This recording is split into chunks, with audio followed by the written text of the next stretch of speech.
Hello! In today's Archaeoscoop, my top 3 headlines are as follows. Headline number 1 comes from Coburg, a suburb of Melbourne in Victoria, Australia, where archaeologists have uncovered what they're calling a rare circular prison from the 1850s. This block, part of the former Pentridge Prison, is apparently it's of world significance to penal history, the history of punishments which have been meted out to criminals in the past few hundred years.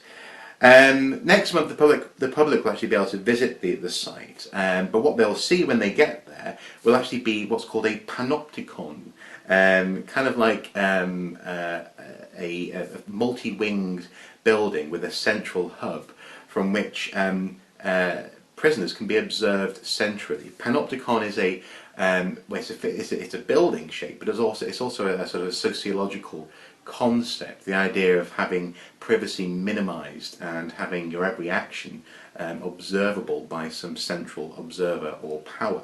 So it's quite an interesting building actually, and as the article goes on to say, it was part of the brutal 19th century movement to keep prisoners in a solitary situation and under total surveillance.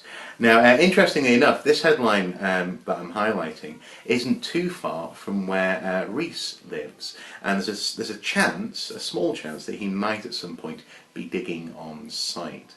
While he won't be able to film on site, he'll certainly be able to come home and talk about what he's been looking at. So this could be quite an interesting site to keep an eye on, and I'm sure Rhys will be. So that's headline number 1. Headline number 2 actually comes from Scotland, where a veritable treasure trove has been found during the building of a new road in Wigtonshire, or Wigtownshire. Not quite sure how to say it properly. Nonetheless, in that part of the world, they found a site which actually stretches from the Mesolithic all the way to the Iron Age, and there's actually an Iron Age village on site. It's part of an ongoing expansion of the road network in the area, and the Transport Minister was very, very pleased to be able to reveal this find because it is quite an exciting one. It's a concentration of artefacts essentially, including a 130-piece jet bead necklace dating to around 4,000 years ago. Now what's interesting is that these jet beads came from Whitby in North Yorkshire, and this confirms a 155-mile trade network, and apparently it's also quite a rare find.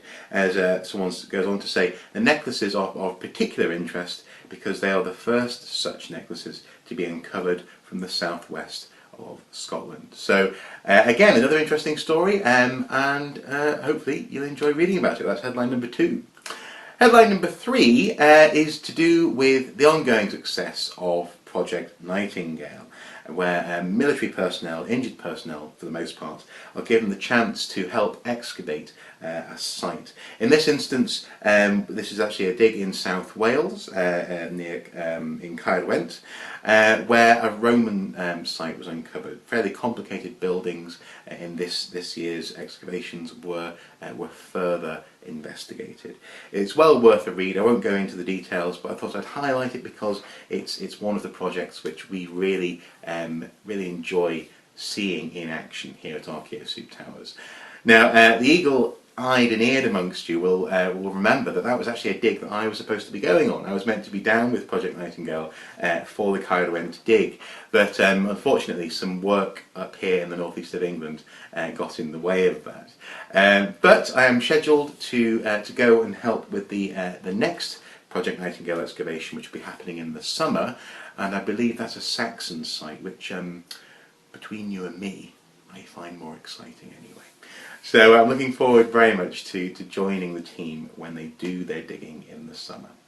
So there you have it. There's my top 3 headlines of this week. For those news stories and several more from the past few days, all you need to do is check the video information below as ever, and enjoy the veritable smorgasbord of news headlines that I've laid out for you to read at your leisure. Hopefully you're having a good weekend. We're having a great weekend here at Archaeoscoop Towers. In fact, you might be able to hear in the background some smooth sort of 1950s and 60s music that Mr. Soup is playing as she pots up some plants. So we're having a grand time. Anyway, as ever, do enjoy the news stories and do take care. Until next time, bye bye.